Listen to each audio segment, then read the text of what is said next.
میں ہوں سعدیہ اور آپ دیکھ رہے ہیں انفو ہب اردو۔ میرے پیارے قارئین، آج میں آپ کے لیے ملک صفدر حیات کی ڈائری سے ایک بہت ہی منفرد کیس کی داستان لے کر آئی ہوں۔ امید کرتی ہوں کہ آپ کو یہ کیس بہت پسند آئے گا۔ تو چلیے سنتے ہیں کہ ملک صفدر حیات نے اس کیس کو کس طریقے سے حل کیا، لیکن اس سے پہلے آپ سے درخواست ہے کہ اس چینل کو فوراً سے سبسکرائب کر لیجئے، کیونکہ اس قسم کی منفرد ویڈیوز جو ہیں وہ آپ کو اسی چینل پر ملیں گی۔ نہیں جناب، میں تو آج پورا دن گھر ہی میں رہی ہوں۔ تو اس کا مطلب ہے؟ میں نے بدستور سنجیدہ لہجے میں پوچھا۔ آج دوپہر میں تم نے جبار احمد سے سبزی نہیں خریدی؟ کریم بخش کے کریانہ سٹور سے سودا نہیں لیا؟ شوکت علی کی دکان سے پاجاموں کا گرم کپڑا نہیں خریدا آپ نے ببلو کے لیے؟ بالکل نہیں تھانے دار صاحب، وہ حیرت سے آنکھیں پھیلاتے ہوئے بولی۔ آپ پتہ نہیں کس قسم کی باتیں کر رہے ہیں۔ پیجا کبابیہ اس دوران میں بڑی حیرت اور الجھن سے ہماری گفتگو سن رہا تھا۔ کبرا جیسے ہی خاموش ہوئی وہ میری جانب دیکھتے ہوئے بولا، تھانے دار جی، آپ نے ہمیں چکرا کر رکھ دیا ہے۔ یہ عورت کون جو خود کو کبرا بتا کر آپ کے پاس آئی تھی اور ہمارے ببلو کے بارے میں الٹی سیدھی باتیں کر کے گئی ہے؟ میں بھی یہی پتہ چلانے کی کوشش کر رہا ہوں کہ آخر وہ تھی کون، میں نے ایک ایک لفظ پر زور دیتے ہوئے کہا، اور میں یہ پتہ لگانا بھی ضروری سمجھتا ہوں کہ آخر اس نے یہ سب کچھ کس مقصد کی خاطر کیا۔ مجھے تو وہ کوئی غلط قسم کی عورت لگتی ہے جناب، پیجا کبابیہ تشویشناک لہجے میں بولا۔ کوئی جرائم پیشہ عورت؟ آپ ہمیں اس کا خلیہ وغیرہ بتائیں جی، کبرا فکر مندی سے بولی۔ میں اندازے لگانے کی کوشش کرتی ہوں وہ مردود ہے کون اور اس کو میرے ببلو سے کیا دشمنی ہے۔ پیجا کبابیہ کی گھر والی نے بڑی معقول بات کی تھی۔ میں نے ان دونوں میاں بیوی کو ان تمام معلومات سے آگاہ کر دیا جو میرے پاس تھیں۔ ان دونوں نے بڑی توجہ سے میری بات سنی، پھر یک بعد دیگرے نفی میں گردن ہلا دی، جس کا واضح مطلب یہ تھا کہ وہ اس عورت کے بارے میں کچھ نہیں جانتے تھے۔ کبرا نے بھینس کیڑتے ہوئے کہا، پتہ نہیں یہ کون منحوس ہے جو میرا بھیس بدل کر کوئی چکا چلانے کی کوشش کر رہی ہے۔ میں تو اس خلیے کی کسی عورت کو نہیں جانتی۔ تھانے دار صاحب، پیجا نے میری جانب دیکھتے ہوئے الجھن زدہ لہجے میں کہا، میری تو کچھ سمجھ میں نہیں آ رہا، یہ کیا جھمیلہ ہے؟ آپ اس مشکوک عورت کو جلد از جلد ڈھونڈ کر اس سے پوچھیں کہ اس نے یہ سارا ناٹک کیوں کیا ہے۔ میں خلوص دل سے اس پراسرار عورت کو تلاش کرنا چاہتا ہوں تاکہ اس راز سے پردہ اٹھایا جا سکے۔ میں نے ٹھہرے ہوئے لہجے میں کہا، آپ دونوں کو بھی اس لیے تھانے بلایا ہے کہ اس عورت تک رسائی حاصل کرنے کے لیے کوئی سراغ ہاتھ آ سکے، لیکن آپ لوگ تو اس بارے میں کچھ بھی نہیں جانتے۔ میں نے لمحاتی توقف کے بعد ایک گہری سانس خارج کی، پھر اضافہ کرتے ہوئے کہا، اب مجھے کوئی اور ہی راستہ اختیار کرنا پڑے گا۔ تھانے دار جی، ہم نے آپ سے کوئی جھوٹ نہیں بولا، پیجا کبابیہ لجاجت بھرے لہجے میں بولا۔ اگر ہمیں اس فراڈی عورت کے بارے میں کچھ پتا ہوتا تو ہرگز آپ سے نہیں چھپاتے۔ میں نے تم دونوں کی بات کا یقین کر لیا ہے، تم اچھی طرح سوچ کر میرے ایک سوال کا جواب دو۔ میں نے لمحاتی توقف کر کے ٹٹولنے والی نظروں سے ان دونوں کے چہروں کا جائزہ لیا، پھر گہری سنجیدگی سے پوچھا، تم لوگوں کی کسی سے دشمنی وغیرہ بھی ہے؟ دشمنی؟ کبرا نے منہ ٹیڑھا کرتے ہوئے کہا، نہیں جناب، ہمارا تو کوئی دشمن نہیں۔ پیجا، تم کیا کہتے ہو؟ میں نے کبرا کے شوہر کی آنکھوں میں جھانکتے ہوئے کہا۔ وہ تائیدی انداز میں بولا، کبرا نے آپ کو بالکل ٹھیک بتایا ہے، ایسے کاموں کے لیے ہمارے پاس وقت ہی کہاں ہے۔ دیکھو، میری بات غور سے سنو، میں نے ایک ایک لفظ پر زور دے کر گمبھیر لہجے میں کہا، وہ چادر پوش عورت جو کوئی بھی تھی، وہ تم لوگوں کی دوست اور خیر خواہ تو بہرحال نہیں ہو سکتی۔ یہ سب کچھ اس نے کوئی خاص مقصد حاصل کرنے کے لیے کیا ہے۔ میں یہ تسلیم نہیں کر سکتا کہ وہ محض مجھ سے مذاق کرنے آئی تھی۔ کوئی عورت اپنے اندر اتنا حوصلہ نہیں رکھ سکتی کہ یوں تھانے میں آ کر انچارج صاحب کے سامنے ایسا ڈرامہ رچا سکے۔ میں پیجا کی بات سے بالکل متفق ہوں۔ میں نے رک کر پیجا کبابیہ کی طرف دیکھا، پھر اپنی بات مکمل کرتے ہوئے کہا، مجھے بھی وہ عورت کوئی جرائم پیشہ ہی لگتی ہے۔ اب دیکھنا یہ ہوگا کہ اس نے ایسا کیوں کیا، کبرا ہی کے حوالے سے کیوں کیا۔ مجھے تو بہت ڈر لگ رہا ہے جی، کبرا خوفزدہ لہجے میں بولی، کہیں وہ ظالم عورت میرے ببلو کو کوئی نقصان نہ پہنچا دے۔ ایسا کوئی خطرہ ہے جناب، پیجا نے تشویش بھرے لہجے میں کہا۔ میں نے موجودہ حالات کی روشنی میں کہا، مجھے تو فی الحال ایسا نظر نہیں آ رہا۔ اگر فوری طور پر اس نے ببلو کو یا تم لوگوں کو کوئی نقصان پہنچانا ہوتا تو میرے پاس آ کر ایسا ڈرامہ نہ رچاتی۔ میں سمجھ رہا ہوں یہ اس کی کوئی چال ہے، وہ ہم سب کی توجہ اس معاملے کی جانب مبذول کر کے کسی اور محاذ پر کوئی کارروائی کرنے کا ارادہ رکھتی ہے۔ ویسے احتیاط کا تقاضا یہی ہے کہ آپ لوگ ببلو کے آس پاس رہیں اور اسے ایک لمحے کے لیے بھی اپنی آنکھوں سے اوجھل نہ ہونے دیں، کم سے کم اس وقت تک جب تک میں اس کے عزائم تک نہیں پہنچ جاتا۔ میں نے تھوڑا توقف کیا، پھر چونکے ہوئے لہجے میں پوچھا، اس وقت ببلو کس کے پاس ہے؟ آپ دونوں تو ادھر تھانے میں ہیں۔ کبرا نے میرے سوال کے جواب میں بتایا، میں ببلو کو زاہدہ کے پاس چھوڑ کر آئی ہوں۔ یہ زاہدہ کون ہے؟ میں نے پوچھنا ضروری سمجھا۔ زاہدہ میری پڑوسن ہے جی، کبرا نے بتایا، ببلو اسی کے بچوں کے ساتھ گلی میں کھیل رہا ہے۔ میں نے اسے ببلو کا خیال رکھنے کی تاکید کی ہے، وہ کہہ رہی تھی جب تک میں واپس نہیں آ جاتی وہ اپنے گھر کے دروازے میں بیٹھ کر بچوں کو کھیلتے ہوئے دیکھتی رہے گی۔ ٹھیک ہے، میں نے مطمئن انداز میں سر کو اس باتی جنبش دی، پھر تم جلدی گھر جاؤ، اور ببلو کو اپنی نگرانی میں رکھو۔ پھر میں پیجا کبابی کی طرف متوجہ ہو گیا۔ اپنے ارد گرد کے ماحول پر گہری نظر رکھو اور اگر کوئی غیر معمولی بات دیکھو تو فوراً تھانے آ کر اطلاع دو۔ تم میری بات سمجھ رہے ہو نا؟ جی سمجھ گیا تھانے دار صاحب، وہ اس بات میں گردن ہلاتے ہوئے بولا۔ آپ سے ایک بات پوچھنی تھی جی۔ اس کے لہجے کی ہچکچاہٹ کے پیش نظر میں نے جلدی سے کہا، کون سی بات پوچھنا چاہتے ہو؟ کیا میرا گھر پر رہنا ضروری ہے؟ اس نے پوچھا، یا میں دکان کی طرف چلا جاؤں؟ کیا تمہارا دکان کھولنا بہت ضروری ہے؟ میں نے الٹا اسی سے سوال کر ڈالا۔ وہ جی بات دراصل یہ ہے کہ میں نے مسالہ وغیرہ لگا کر بہت سا مال تیار کیا ہوا ہے، وہ وضاحت کرتے ہوئے بولا۔ اگر آج دکانداری نہ کی تو سب تباہ ہو جائے گا۔ پیجا مجھے ایک لالچی اور بے حس انسان لگا۔ وہ کسی بھی طور پر ایک اچھا باپ نہیں تھا۔ ادھر اس کے اکلوتے بچے کے حوالے سے ایک سنگین معاملہ چل رہا تھا اور ادھر وہ تکے کباب سینکنے کے لیے بےتاب دکھائی دیتا تھا۔ اس کی غیر سنجیدگی کو دیکھتے ہوئے میں نے رکھائی سے کہا، یہ تو تمہاری مرضی پر منحصر ہے پیجا، بچہ بھی تمہارا ہے اور دکان بھی۔ تم ان دونوں میں سے کس کو کس پر فوقیت دیتے ہو، اس فیصلے کا مکمل اختیار تمہیں حاصل ہے۔ میں نے اپنا فرض نبھاتے ہوئے جو کہنا تھا وہ کہہ دیا۔ کبرا نے حفوی امیز لہجے میں پیجا کو دیکھا، پھر وہ مجھ سے مخاطب ہوتے ہوئے بولی، تھانے دار صاحب پیجا کو جانے دے دکان پر، میں سنبھالوں گی کر کے معاملے کو۔ آپ اس معاملے میں بے فکر ہو جائیں، میں ببلو کو ایک لمحے کے لیے بھی اپنی نگاہ سے اوجھل نہیں ہونے دوں گی۔ میں نے واضح طور پر محسوس کیا کہ کبرا کو اپنے شوہر کا فیصلہ پسند نہیں آیا تھا۔ ایک ماں ہونے کے ناطے وہ اپنے بچے کے لیے بے حد فکر مند دکھائی دیتی تھی۔ اس موقع پر ان دونوں کے رویوں اور چہرے کے تاثرات سے ایک بات یہ بھی سمجھ میں آئی کہ خوشگوار ازدواجی زندگی نہیں گزار رہے تھے۔ جب وہ جانے لگے تو میں نے پیجا کو مخاطب کرتے ہوئے پوچھا، پیجا تم تکا بوٹی اور کباب صرف بیچتے ہی ہو یا خود بھی کھانے کا شوق رکھتے ہو؟ میرا یہ سوال ذرا عجیب اور معمول سے ہٹ کر تھا، لہٰذا اس نے چونک کر مجھے دیکھا اور بولا، کبھی کبھار کھا بھی لیتا ہوں جی۔ کبھی کبھار؟ میں نے پرسوچ انداز میں کہا، اس کا مطلب یہ ہے کہ تمہیں اپنے مال کے معیار اور کوالٹی پر بھروسہ نہیں ہے؟ ہاں یہ آپ کیا کہہ رہے ہیں جناب؟ وہ الجھن زدہ نظروں سے مجھے دیکھتے ہوئے بولا، میں تو A1 مال تیار کرتا ہوں جی، مسالے بھی بالکل اصلی استعمال کرتا ہوں، اس لیے میری دکان کے تکے اور کباب بہت پسند کیے جاتے ہیں، لوگ دور دور سے کھانے کے لیے آتے ہیں۔ اگر ایسا ہے تو پھر تم کبھی کبھار نہیں بلکہ اکثر تکے کباب اور بوٹی کھایا کرو تاکہ تم پر بھی کوئی بوٹی چڑھے۔ یہ بات میں نے دراصل تمہاری محدود صحت کو دیکھتے ہوئے کہی تھی۔ تم ایک قداور ہڈیوں کا پنجر دکھائی دیتے ہو، تمہارے بدن پر تو گوشت نام کو نہیں ہے۔ وہ جذبز ہو کر ادھر ادھر دیکھنے لگا۔ ان کے جانے کے بعد میں ASI کے ساتھ موجودہ صورتحال پر تبادلہ خیال کرنے لگا۔ ہم دونوں کے ذہنوں میں ایک ہی سوال نے کھلبلی مچا رکھی تھی، وہ پراسرار چادر پوش عورت کون تھی اور اس نے ببلو کے حوالے سے یہ ڈرامہ کیوں رچایا تھا؟ اس سے پہلے کہ ہم کسی نتیجے پر پہنچتے، حوالدار سلطان واپس آ گیا۔ تھوڑی دیر پہلے میں نے اسے تفتیش کے لیے مین بازار کی طرف روانہ کیا تھا۔ اس کے چہرے کے تاثرات سے پتہ چلتا تھا کہ وہ کوئی سنسنی خیز خبر لایا ہے۔ میں نے اسے بیٹھنے کا اشارہ کیا اور پوچھا، ہاں بھائی سلطان، کیا خبریں ہیں؟ میں نے آپ کی ہدایت کے مطابق کارروائی کی ہے ملک صاحب، سلطان نے جواب دیا۔ ان تینوں دکانداروں سے پوچھ گچھ کے بعد یہ بات سامنے آئی کہ اس پردہ پوش عورت نے ان سے خریداری تو کی ہے، لیکن وہ اس کے ساتھ کسی بچے کی موجودگی سے انکاری ہیں۔ میں نے جب انہیں مشکوک عورت کے نین نقش اور چال ڈھال کے بارے میں بتایا تو وہ فوراً سمجھ گئے کہ میں کس عورت کا ذکر کر رہا ہوں۔ جبار احمد کو یاد ہے کہ مذکورہ عورت نے اس سے سبزی خریدی تھی۔ شوکت علی نے بھی تصدیق کر دی ہے کہ اس عورت نے اس کی دکان سے کپڑا خریدا تھا اور کریانہ سٹور والا کریم بخش بھی اس عورت کی آمد اور خریداری کو تسلیم کرتا ہے۔ ان تینوں نے ایک خاص مشترک بات یہ کی کہ ان کی نظروں میں مذکورہ عورت قصبہ کرم کوٹ کی رہنے والی نہیں تھی، اس لیے وہ اجنبی ہونے کے باعث ان کے ذہنوں میں محفوظ رہ گئی۔ اور وہ جو نقلی کبرا نے واپس جا کر ان تینوں دکانداروں سے اپنے بچے کی گمشدگی کے بارے میں استفسار کیا تھا، میں نے حوالدار کی طویل وضاحت کو کاٹتے ہوئے سوال کیا، اس بارے میں وہ لوگ کیا کہتے ہیں؟ انہوں نے اس امر کی بھی تردید کی ہے، حوالدار نے بتایا۔ ان تینوں کا متفقہ بیان یہ ہے کہ اس چادر پوش عورت کے ہمراہ کوئی بچہ نہیں تھا اور نہ ہی اس نے اپنے کسی گمشدہ بچے کے بارے میں ان سے کوئی سوال کیا تھا۔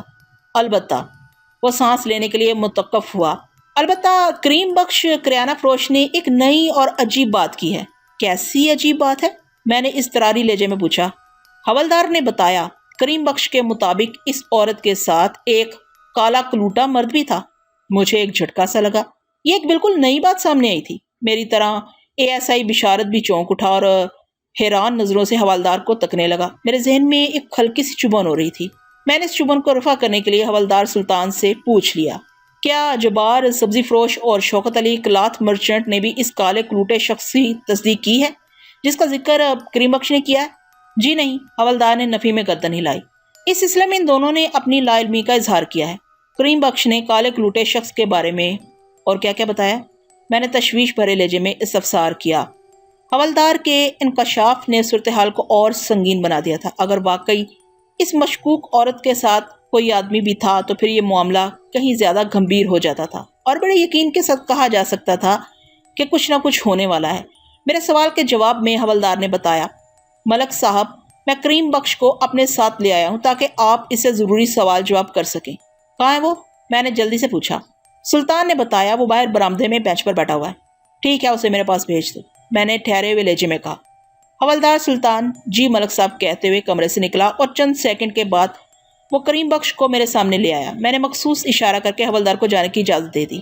کریم بخش کریانہ فروش کی عمر 50 سے متجاوز تھی، تاہم اس کی صحت کو قابل رشک کہا جا سکتا تھا۔ اس نے پینسل مارکا مونچھیں رکھی ہوئی تھی اور سر کے بال بھی ہاتھ سے بڑے ہوئے تھے جو بار بار اس کی آنکھوں پر آ جاتے تھے، جنہیں وہ ہاتھ کی مخصوص حرکت سے پیچھے ہٹاتا تھا۔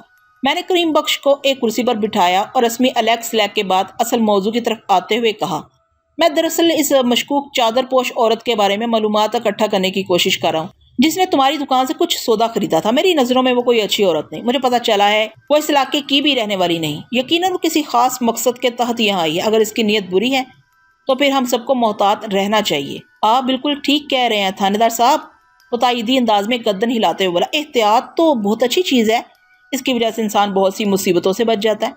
وہ لمحے بھر کے لیے رکا، ایک گہری سانس لی اور بات کو آگے بڑھاتے ہوئے بولا، میں آپ کی بات سے اتفاق کرتا ہوں کہ وہ عورت اور اس کا ساتھی اس علاقے کے رہنے والے نہیں ہیں۔ دکانداری کی وجہ سے میں یہاں کے تقریباً سبھی لوگوں کو جانتا ہوں اور پھر یہ قصبہ بھی کوئی بہت بڑا نہیں، مشکل سے 250-300 گھر ہیں یہاں اور صرف ایک مین بازار جو قصبے کے بیچوں بیچ ایک سرے سے دوسرے سرے تک پھیلا ہوا ہے۔ اس مین بازار میں 35-40 دکانیں ہوں گی جہاں تک میرا حافظہ کام کرتا ہے۔ وہ دونوں میرے لیے اجنبی تھے، میں نے آج سے پہلے انہیں کبھی اس قصبے میں نہیں دیکھا۔ عورت کے حوالے سے تو جبار احمد اور شوکت علی نے بھی تصدیق کی ہے، میں نے کریم بخش کی آنکھوں میں دیکھتے ہوئے کہا، لیکن اس کے کالے کلوٹے ساتھی کو کسی نے نہیں دیکھا سوائے تمہارے۔ یہ کچھ عجیب سی بات نہیں ہے؟ نہیں جناب، یہ بات عجیب نہیں، وہ نفی میں گردن ہلاتے ہوئے بولا۔ ممکن تھا وہ بندہ مجھے بھی نظر نہ آتا، بس ایک اتفاق نے میری نگاہ کو اس تک پہنچا دیا تھا اور میں نے بڑی باریک بینی سے اس کا جائزہ لیا تھا۔ میں نے سرسراتے ہوئے لہجے میں دریافت کیا، کیسا اتفاق کریم بخش؟ اور وہ جی، کریم بخش وضاحت کرتے ہوئے بولا، اس عورت نے مجھ سے سودا لینے کے بعد ایک بڑا نوٹ دیا۔ میں نے تھوڑی دیر پہلے ہی ایک گاہک کو سارے کھلے پیسے دے دیے تھے۔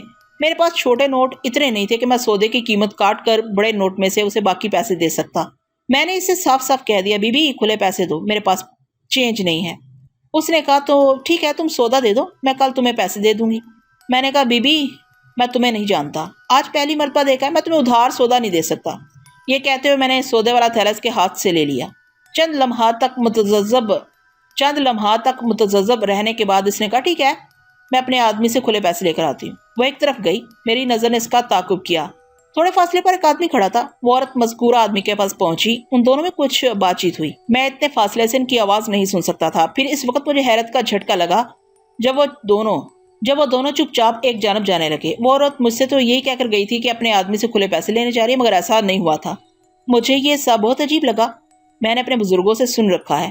وہ لمحے بھر کو سانس لینے کے لیے متوقف ہوا، پھر بات جاری رکھتے ہوئے بولا، میری 4 پیڑھیاں دکانداری کرتی آئی ہیں۔ بزرگوں نے ہمیشہ یہی نصیحت کی ہے کہ جب کسی گاہک کا سودا تول کر اس کی طرف بڑھا دو تو پھر اسے خالی ہاتھ نہ جانے دو، یہ دکانداری کے لیے اچھا شگون نہیں ہوتا۔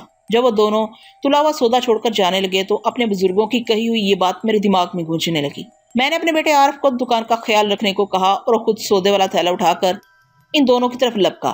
تھوڑی دیر میں نے انہیں جا لیا۔ وہ ایک مرتبہ پھر متوقف ہوا، 2-4 گہری سانسیں لی، پھر اضافہ کرتے ہوئے بتانے لگا، میں نے سودے والا تھیلا چادر پوش عورت کی جانب بڑھاتے ہوئے کہا، خالی ہاتھ نہ جاؤ بی بی، یہ سودا رکھ لو، کوئی بات نہیں، پیسے کل دے جانا۔ اس عورت نے تھیلے کی طرف ہاتھ بڑھانے کی بجائے ہچکچاہٹ امیز انداز میں اپنے ساتھی کی جانب دیکھا۔ دونوں نے آنکھوں ہی آنکھوں میں چند اشاروں کا تبادلہ کیا، پھر عورت نے سودے والا تھیلا لینے کے لیے ہاتھ آگے بڑھا دیا۔ میں نے مذکورہ تھیلا اس کے حوالے کرتے ہوئے کہا، میں نے تم لوگوں کو کرم کوٹ میں پہلی مرتبہ دیکھا ہے، کیا اس علاقے میں نئے آئے ہو؟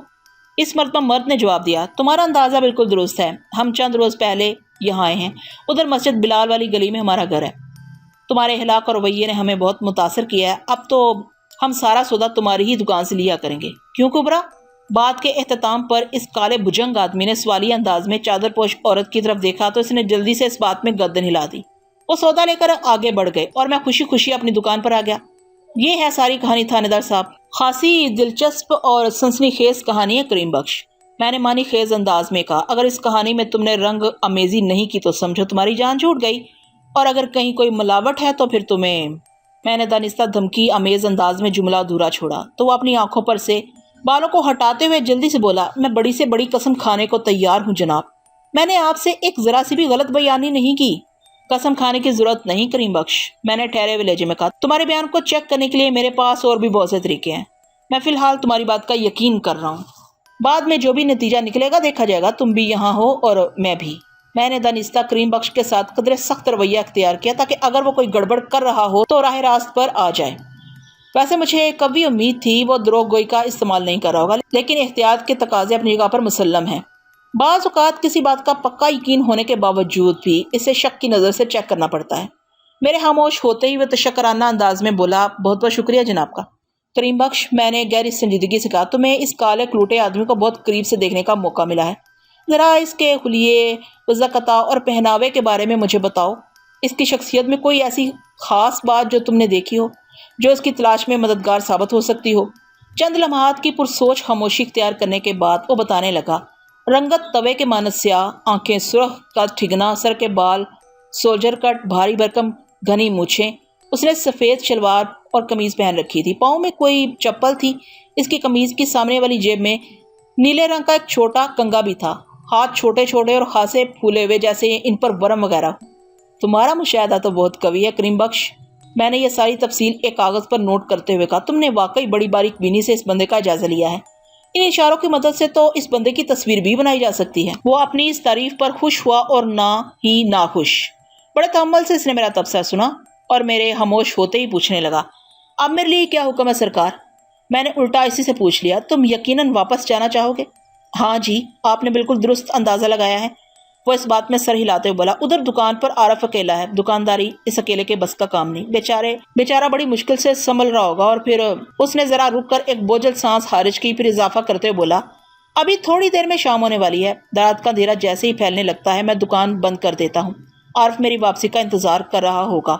ٹھیک ہے کریم بخش، تم خوشی سے جا سکتے ہو، میں نے معتدل لہجے میں کہا، لیکن اپنی آنکھیں اور کان کھلے رکھنا، اور جیسے ہی تمہیں ان دونوں کے بارے میں کوئی اہم اور غیر اہم بات پتہ چلے تم فوراً مجھے اطلاع دینا۔ اس نے میری ہدایت پر عمل کرنے کا یقین دلایا اور مجھے سلام کر کے رخصت ہو گیا۔ اس کے جاتے ہی اے ایس آئی بشارت نے تشویشناک انداز میں کہا، ملک صاحب، صورتحال خاصی گمبھیر ہے، ہمیں فوری طور پر ان دونوں مشکوک افراد کا سراغ لگانا چاہیے تاکہ یہ معلوم ہو سکے کہ ان کے مقاصد کیا ہیں۔ تم بالکل ٹھیک کہہ رہے ہو بشارت علی، میں نے تائیدی انداز میں گردن ہلاتے ہوئے کہا، اگر وہ دونوں فراڈیے ابھی تک کرم کوٹ کی حدود ہی میں ہیں تو ان کی گرفتاری بہت ضروری ہے، اس سے پہلے کہ وہ اپنے کسی مذموم مقصد میں کامیاب ہوں ان کی گردنیں ہمارے ہاتھ میں ہونا چاہیے۔ تو پھر کیا ارادہ ہے؟ وہ بڑے تیار انداز میں مجھے دیکھنے لگا۔ اے ایس آئی بشارت علی نہایت ہی نڈر اور اب مہمجو قسم کا پولیس والا تھا۔ مجھے اس تھانے میں تعینات ہوئے کم و بیش 1 سال ہوا تھا، اور اس 1 سال میں نے بشارت کی جرأت، بہادری اور لیاقت کو اچھی طرح ٹھوک بجا کر آزما لیا تھا۔ وہ ایسا آدمی تھا جس پر آنکھیں بند کر کے بھروسہ کیا جا سکتا تھا۔ اس کے تیوروں کی تیزی تراری دیکھتے ہوئے میں نے مضبوط لہجے میں کہا، بشارت علی، میرا ارادہ تو بہت خطرناک اور رات تباہ کرنے والا ہے۔ رات تباہ کرنے والا؟ اس نے چونک کر مجھے دیکھا۔ میں نے وضاحت کرتے ہوئے بتایا، اگر وہ نقلی گوری چٹی کبرا اور اس کا کالا کلوٹا ساتھی ابھی تک کرم کوٹ کے اندر موجود ہیں تو میں صبح ہونے سے پہلے ان کی گرفتاری چاہتا ہوں، یعنی یہ بھاگ توڑ سکون اور آرام کی دشمن ثابت ہوگی اور رات خود بخود ہی تباہ ہو جائے گی۔ پرواہ نہیں ہے ملک صاحب، وہ اپنے سینے پر ہاتھ مارتے ہوئے بولا، مجھے تو آپ اٹینشن ہی سمجھیں، حکم دیں، کرنا کیا ہے جناب؟ ان لمحات میں میرا ذہن مسلسل سوچ رہا تھا۔ ایک موضوع سے فیصلے پر پہنچنے کے بعد میں نے اے ایس آئی سے کہا، بشارت علی، تم اپنے ساتھ 2 کانسٹیبلز کو لے کر کرم کوٹ میں گھس جاؤ، یہ کوئی زیادہ بڑا قصبہ نہیں ہے کہ تمہیں دشواری کا سامنا کرنا پڑے۔ تم لوگ سادہ لباس میں رہتے ہوئے ان دونوں کا کھوج لگانے کی کوشش کرو گے، اگر وہ ابھی تک قصبے میں موجود ہیں تو یقیناً یہاں کے کسی رہائشی ہی کے گھر میں انہوں نے پناہ لے رکھی ہوگی۔ اب یہ تمہاری سمجھداری اور ذہانت پر مشتمل ہے کہ تم ان تک کیسے رسائی حاصل کرتے ہو۔ ایک بات ذہن میں رکھنا۔ میں سانس ہموار کرنے کے لیے متوقف ہوا اور پھر اضافہ کرتے ہوئے کہا، میری طرف سے تمہیں پورے اختیارات حاصل ہیں، کسی نوعیت کی کوئی سنگین کارروائی بھی کرنا پڑے تو کسی ہچکچاہٹ سے کام نہیں لینا، ان دونوں کو یہاں سے بچ کر نہیں جانا چاہیے۔ آپ فکر ہی نہ کریں ملک صاحب، وہ بر اعتماد لہجے میں بولا، میں آپ کی توقع پر پورا اترنے کی کوشش کروں گا۔ ویسے میرا ذہن کچھ اور کہہ رہا ہے۔ تمہارا ذہن کیا کہہ رہا ہے؟ میں نے تیز آواز میں استفسار کیا۔ میرا ذہن یہ کہہ رہا ہے، وہ مضبوط لہجے میں بولا، کہ وہ جوڑا اس قصبے میں ملنا مشکل ہے، مجھے لگتا ہے کہ وہ یہاں سے جا چکے ہوں گے۔